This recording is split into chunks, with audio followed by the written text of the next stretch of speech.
இந்த அதிமுக பலமாகத்தான் இருக்குது அப்படின்றதுக்குள்ள சேம் அதே மைக்கேல் மதனராஜன் கதை தான். எப்போல்லாம் இந்த மாதிரி தெரியுதோ அப்போல்லாம் கட்டை எடுத்து அடிச்சிடுவாங்க.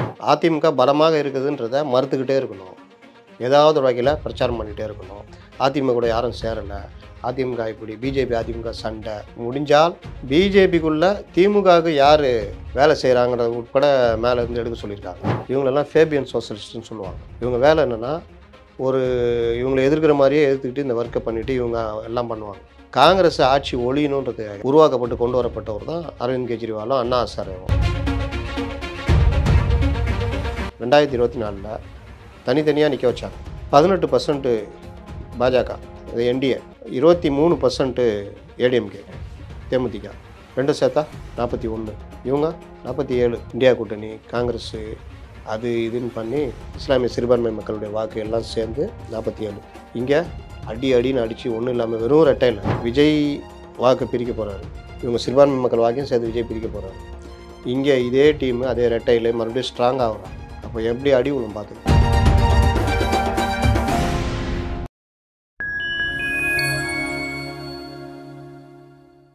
ஃபைன் டைம் மீடியா நேயர்களுக்கு வணக்கம். நான் உங்கள் சங்கீத் குஹன். நம்ம சிறப்பு நிகழ்ச்சியில் நம்மோடு இணைந்திருக்கிறார் மதிப்பிற்குரிய மூத்த பத்திரிகையாளர் திரு அப்துல் முத்தலிஃப் அவர்கள். வணக்கம் சார். வணக்கம். இந்தியா டுடே சமீபத்தில் ஒரு ஆர்டிக்கிள் வெளியிட்டிருக்காங்க. அதில் அதிமுக பாஜக கூட்டணிக்கு ஒரு வலுவான தொகுதிகளாக பல தொகுதிகள் தமிழ்நாட்டில் இருக்கத்தான் செய்யுது. என்னதான் அதிமுக பாஜக கூட்டணி வைத்திருந்தாலும் அது வீக்காக போயிடும், நிச்சயமாக திமுக வரும் அப்படின்னு சொல்லிட்டு ஒரு பொது பார்வை வைக்கப்பட்டாலும் கூட, ஆனால் அதிமுக பலமாக தான் இருக்குது அப்படிங்கிறத குறிப்பிட்டிருக்காங்க. இதன் நீங்கள் எப்படி பார்க்குறீங்க? இந்த அதிமுக பலமாகத்தான் இருக்குது அப்படின்றதுக்குள்ள சேம் அதே மைக்கேல் மதனராஜன் கதை தான். எப்போல்லாம் இந்த மாதிரி தெரியுதோ அப்போல்லாம் கட்டை எடுத்து அடிச்சிடுவாப்பில். அந்த மாதிரி எப்போல்லாம் இது யாருக்காவது தெரியும் அப்படின்ற டைமில் டக்குன்னு ஒரு பிரச்சாரத்தை எடுத்து, ஒன்றும் இல்லை எடப்பாடி தவழ்ந்தப்பாடி, என்னையா இது, அந்த கட்சியை பற்றி பேசுங்க, அந்த ஆளை பற்றி ஏன் பண்ணுறீங்க, அவரை போய் அடிமைன்றீங்க அதுன்றீங்க, இல்லை வேறு அப்படின்னு. அப்போ என்ன அர்த்தம்னா அதிமுக பலமாக இருக்குதுன்றதை மறுத்துக்கிட்டே இருக்கணும், ஏதாவது ஒரு வகையில் பிரச்சாரம் பண்ணிகிட்டே இருக்கணும். அதிமுக கூட யாரும் சேரலை, அதிமுக இப்படி, பிஜேபி அதிமுக சண்டை முடிஞ்சால் இன்றைக்கி இது மட்டும் இல்லை, பிஜேபிக்குள்ளே திமுகவுக்கு யார் வேலை செய்கிறாங்கிறது உட்பட மேலே இருந்து எடுக்க சொல்லியிருக்காங்க. அந்த அளவுக்கு அவங்க அந்த கூட்டணியை பலப்படுத்துகிற வேலையில் பண்ணிகிட்டு இருக்கிறாங்க. அப்போது இந்த கூட்டணி சேரக்கூடாதுன்றதில் ரொம்ப உறுதியாக இருந்தாங்க. ஆனால் இவங்க கவனம் எல்லாம் அந்த கூட்டணியில் இருந்தது.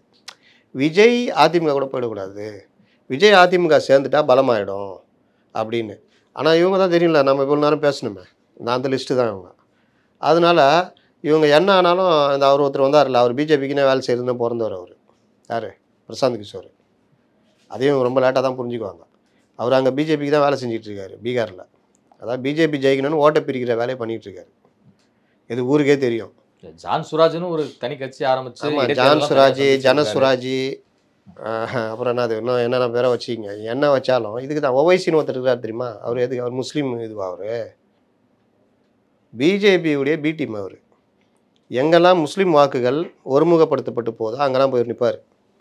இப்போ வாணியம்பாடியில் நிற்க போகிறாராம். ஏன் நிற்க போகிறாரு?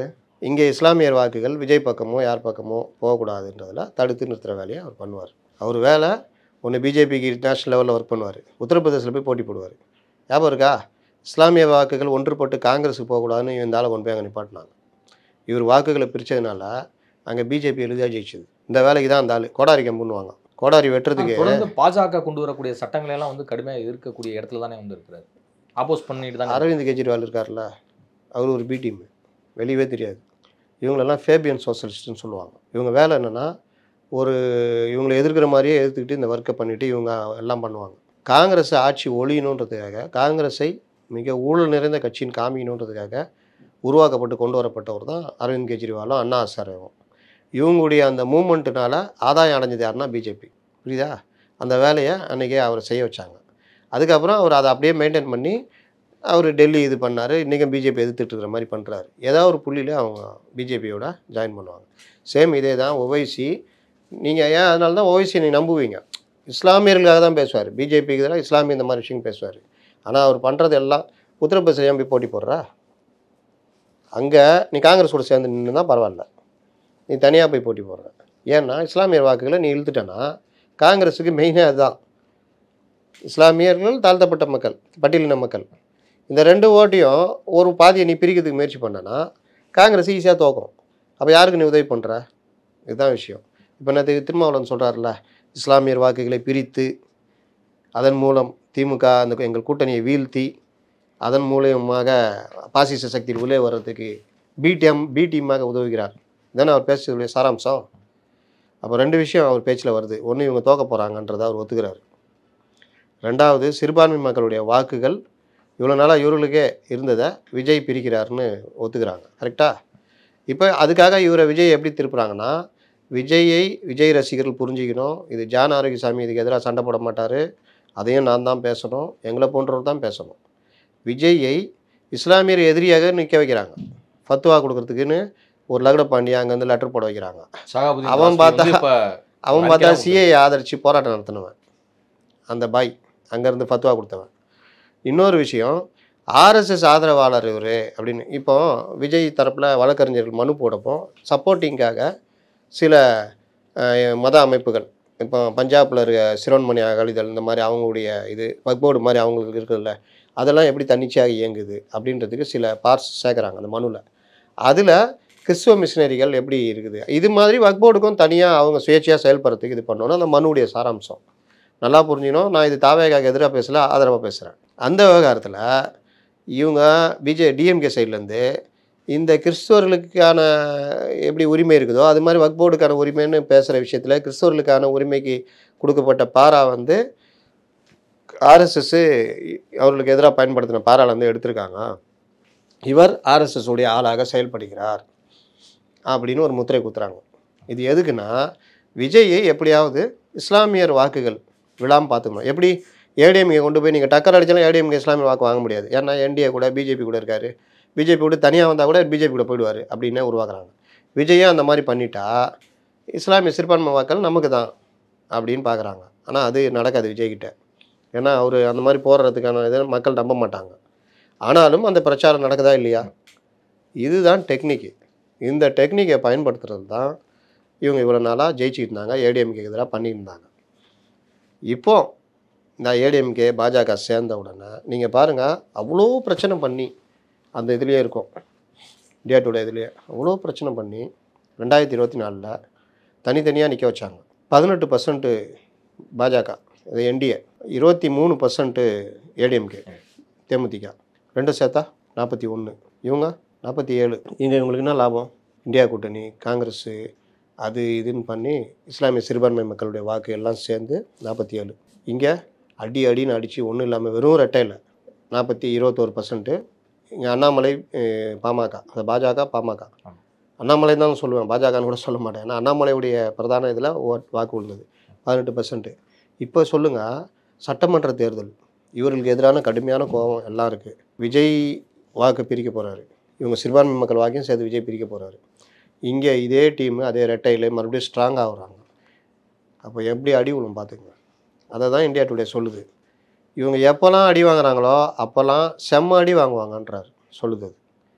26, 29, 2011, 2001, 2011 23 3வது இடம், 2வது இடம் 29 தேமுதிக. சேம் இப்போது அதே மாதிரி ஆகிறதுக்கு வாய்ப்பு இருக்குது அப்படின்னு தான் அவங்க போடுறாங்க. அப்போ இந்த மாதிரி வருது இல்லை, இதை திமுக ஆதரவு ஊடகமே எடுத்து போடுறாங்க தமிழில். அப்போ இதுதான் நான் சொல்கிற இந்த மாற்றம் கொஞ்சம் கொஞ்சமாக மாற ஆரம்பிக்கும். இந்த மெயின் ஸ்ட்ரீம் மீடியாக்கள் இப்போ பேசிகிட்டு இருக்காங்க டிஎம்கே ஆதரவா, அப்படியே நிறமாற ஆரம்பிப்பாங்க. இது எல்லாமே வந்து ஒரு உளவியல் தாக்கத்தையும் உருவாக்கும். இப்படி உருவாக்கும் போது இது ஜெயிக்கிற கூட்டணிப்பா, இதுக்கு போடலான்னு வரும். ஒவ்வொரு தடவை இவங்களுக்கே கொடுக்க முடியாது, மாற்றலான்னு. இந்த கேப்பில் தான் இவங்க நம்பிக்கிட்டு இருக்கிற இஸ்லாமியர் வாக்குகள் யாருக்கு தக்க வச்சுக்கணும் அப்படின்ற இடத்துல விஜய் போய் அங்கே வக்போர்டு மசோதா மனு தாக்கல் பண்ணி பேசுகிறாங்கன்னா, வெற்றி எங்களாலன்னு இவங்களால் கொண்டாட முடியல. தனியாக விஜய் தரப்புலையும் நாங்களும் போட்டோம் அப்படின்னு கொண்டாடுறாங்கன்னா அது இவங்களுக்கு கோபத்தை ஏற்படுத்துது. அதுக்கு தான் அந்த ஆர்எஸ்எஸ்லாம் தூக்கிட்டு வருது. புரியுதா அந்த அரசியல்? அதனால் இந்த விஷயம் ஏடிஎம்கே தனித்து இது ஒன்றும் இல்லாமல் போச்சு, அதெல்லாம் தாண்டி இப்போ இந்த கூட்டணி வந்து அடுத்து வெற்றி கூட்டணின்றதை நோக்கி நகரப்போகுது. இவர்கள் பாமக தேமுதிகலாம் சேருவாங்க. இது ஒரு மாற்றத்தை ஏற்படுத்தும். இன்னொரு விஷயம், சீட் ஷேரிங்கில் பிரச்சனை வரும், இவங்கள்ட்டையும் வரும் இவங்கள்ட்டையும் வரும். அது அவங்கவுங்க தீர்த்துக்கிறத பொறுத்து இருக்குது. இங்கே கொஞ்சம் ஜாஸ்தியாக வரும் திமுகவில். ஏன்னா 6 சீட்டுன்னு போனதோட முடக்குனீங்க, அவங்களுக்கு மாற்றம் இல்லாமல் இருந்தது. 25 சீட் முடக்குனீங்க. இன்றைக்கி 25 வேணாம் எனக்கு 50 தருவார் இல்லை, அவங்க 234 கையில் வச்சுட்டு உட்காந்துக்கிறாங்களே தாவேக்கா. 234 ஆள் போடணும்ல. அப்போ காங்கிரஸ் நான் வரேன் எனக்கு 90 ஐயா ஜாலி, வெறும் 144 மட்டும் போட்டால் போதும், வா வா வா அப்படின்னு கூட அவரை கூப்பிட்டு வரீங்களா? தாவேக்கா 234 தொகுதியிலும் கேண்டிடேட் போடணும்னு அந்த கட்சியோட செய்தி தொடர்பாளர்லாம் சொல்லிட்டு வராங்க. நீங்கள் என்ன அப்படி சொல்றீங்க? ஆமாம், போட தான் முடியும். போட்டதை ஒர்க் பண்ணுறோம்ல. சீமான் கூட 234 தொகுதியிலும் போடுறாரு. 244 தொகுதியிலும் வாக்குகள் வாங்குறது இருக்குல்ல. 6வது தேர்தல் என்ன வாக்கு அது ஒன்று இருக்குல்ல. அவருக்கு இத்தனைக்கும் ப்ராக்டிஸ் இருக்குது. அவருக்கு அடுத்தடுத்த கட்ட தலைவர்கள் இருந்தாங்க. அவர் போய் பிரச்சாரம் பண்ணுவார். வாயை திறந்தாருன்னா அவ்வளோதான், வச்சு செய்வார் எல்லாரையும். இங்கே யார் வாயை திறக்கிறது? என்றைக்கோ ஒரு தடவை வர்றீங்க, 10 நிமிஷம் பேசிட்டு போயிடுறீங்க. தேர்தல் அரசியல் அப்படி கிடையாது. அண்ணனப்பட்ட கமலஹாசனை ஒரு வேனை போட்டுக்கின்னு அங்கங்கே போயிட்டு ஏதோ புரியுதோ புரியல ஏதோ பேசினாப்புல ஷெட்யூல் போட்டு காலைல 8 மணிக்கு ஏறி ராத்திரி 10 மணி நிறுத்தினார்ல. அதெல்லாம் பண்ணுமே. புஷியானந்த் போய் என்ன பேசுவார்? அதை தான் கட்டமைப்புன்ற. நீங்கள் ஊருக்கு யார் பேசுகிறாங்கலாம் பார்ப்பாங்கல்ல. இப்போ இந்தியா டுடேயோட ரிப்போர்ட் வந்து திமுகவுக்கு ஒரு மிகப்பெரிய ஷாக்கை கொடுத்துருக்கா? கண்டிப்பாக. ஏன்னா இதுவரையிலும் வேறு இதையே பார்த்துட்டு வந்தவங்க இன்றைக்கி எதிர்கருத்துக்களை பார்க்க வேண்டிய சூழ்நிலை. அப்போ அதுக்கேற்ற நரேட்டிவ் செட் பண்ண ஆரம்பிப்பாங்க. இப்போ எதிர் விஷயம் எதிர் பிரச்சாரம் வரக்கூடாதுன்றது தான் இந்த மாதிரி பிரச்சாரம்லாம். மாநில சுயாட்சி, நீட்டு எல்லாத்தையும் ஏறா பார்லமெண்ட்லேருந்து எடு தட்டு. ஆனால் அப்போவே ராஜமன்னார்னு அப்பா போட்டார் பெரிய கமிஷன்லாம், உடுப்பா புதுசாக நம்ம கொஞ்சம் உருட்டுவோம். அந்த மாதிரி நீட்டு, கச்சத்தீவு உங்கள் நைனா தான் விட்டாருன்னு சொல்லி குற்றச்சாட்டு வைக்கிறாங்க. விடு, நம்ம திருப்பிட்டு வைப்போம். பார்ட்டி ஏதாவது சட்டசபை இருக்க டெய்லி பேசுவோம். எடு ரூலாம் அதெல்லாம் வராதுங்க, சர்வதேச குறியீடுங்க அந்த இது. அது யாருக்கு தெரிய போகுது? நம்ம போடுவோம், ரூனே போடுவோம். இப்படியே ஒவ்வொன்றா டீலிமிட்டேஷன் இவங்க எங்கே அறிமுகப்படுத்தினாங்க சொல்லுங்கள்? இவங்க கூட்டணி கட்சிக்குள்ளேயே அறிமுகப்படுத்திட்டாங்க. பார்த்தீங்களா? 10 சீட்டு வாங்கின விடுதலை சிறுத்தைகளுக்கு 6, 15 சீட்டுக்கு சண்டை போடுற சிபிஐ சிபிஎம்முக்கு 6, 60 சீட்டுக்கு சண்டை போட்ட காங்கிரஸுக்கு 25. டீலிமிட்டேஷன் தானே அது, தொகுதி குறைப்பு, தொகுதி மறுசீரமைப்பு. இந்த தடவை ஒத்துக்க மாட்டாங்க, இங்கேயும் அதே சண்டை வரும். அப்போ இவங்க இதை மழுங்கடிக்கிறதுக்கு இந்த பிரச்சாரத்துக்கு எதிர் பிரச்சாரமாக இதெல்லாம் பண்ணி பார்த்தாங்க. இந்தி திணிப்பு எல்லாமே நிற்கல. ஒரு வாரம் கடந்து போயிடுச்சு. அப்போது இந்த தடவை செங்கல் தூக்குனா கூட செல்லாதுன்னு நினைக்கிறேன். அப்போ இவ்வளோ பிரச்சனைக்கு நடுவில் இது மாதிரி பாசிட்டிவ் விஷயங்களும் வரும்பொழுது அவங்க அடுத்து என்ன பண்ணணும்னு யோசிப்பாங்க. இது நம்மளுக்கு கூட அவங்களுக்கு நல்லா தெரியும். ஏன்னா அவங்க கிரவுண்ட் லெவல் ரிப்போர்ட்டு அவங்க கையில் வந்துக்கிட்டே இருக்கும். பெண் மூலிமா வரும், உளவுத்துறை மூலிமா வரும், கட்சிக்காரர்கள் மூலிமா வரும், இது எல்லாமே வரும். இந்த சைடு பிரச்சாரத்தை இவங்க இன்னும் சரியாக இன்னும் இது பண்ணல. இவங்க இன்னும் தீவிரப்படுத்த ஆரம்பித்தாங்கன்னா அது இன்னும் கொஞ்சம் விளைவு ஏற்படுத்தும். என்ன தான் நீங்கள் வச்சுக்கிட்டு மெயின் ஸ்ட்ரீம் எல்லாத்தையும் வச்சுட்டு பண்ணாலும் அதையும் மீறி நடக்கும். நீங்கள் பாருங்கள், நம்மளால் இன்றைக்கி உட்காந்து போராட்டம் நடத்துகிறாரா கோபிச்செட்டிப்பாளையத்தில்? செங்கோட்டையன் ஏன் பண்ணுறாரு?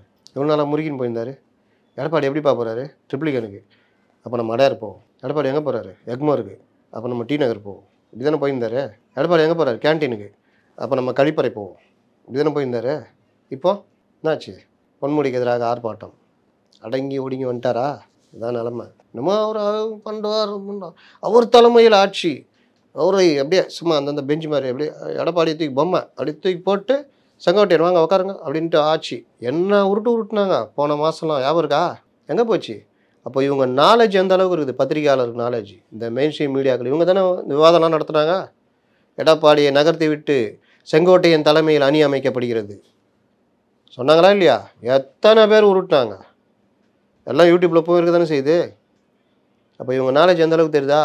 அதுதான் சேம் இதே ஆட்கள் தான் இதே மாதிரி உருட்டுறது. விஜயையும் இதே மாதிரி டீம் தான் ஏமாற்றிட்டு இருக்குது. அது பண்ணுவாங்க, இது பண்ணுவாங்க. 117 இடம் கேட்டு விட்டார். 2.5 வருஷம் விஜய், 2.5 வருஷம் எடப்பாடி. முதல் 2.5 வருஷம் விஜய். ஏன்னா 2.5 வருஷம் வச்சா ஏமாற்றிடுவாரா எடப்பாடி. இப்படிலாம் உருட்டி பாவம் அந்த மனுஷனை. அவர் பாவம் ஜனநாயகம் நடிக்க போயிட்டு ஏதாவது திரும்பி வந்து பார்த்தா என்ன அப்படியே இருக்குது. இன்னும் அப்படியே இருக்குது தலைவரை பண்ணிகிட்டு இருக்கேன் தலைவரை. நான் போகும்போதே அப்படி தானே இருந்துச்சு, இப்போ அதே மாதிரி இல்லை தலைவரை. அது மாதிரி கொஞ்சம் நவுத்தி வச்சுக்கிறேன் பார். இப்படியே ஏமாற்றினுக்கிறாங்க. அதனால் இது எல்லாமே இன்றைய அரசியல் சூழ்நிலை நிலமை. டெவலப்மெண்ட்டு கொஞ்சம் ஆகிட்டு இருக்குது, இங்கே கொஞ்சம் குறைஞ்சிக்கிட்டு இருக்குது. இது இன்னும் அடுத்தடுத்து வரும்பொழுது இது பார்க்க ஆரம்பம் சுவாரஸ்யமான சம்பவங்கள்லாம் இருக்குது. இதுவரை உங்கள் பல்வேறு கதை உங்களுக்கு நன்றி.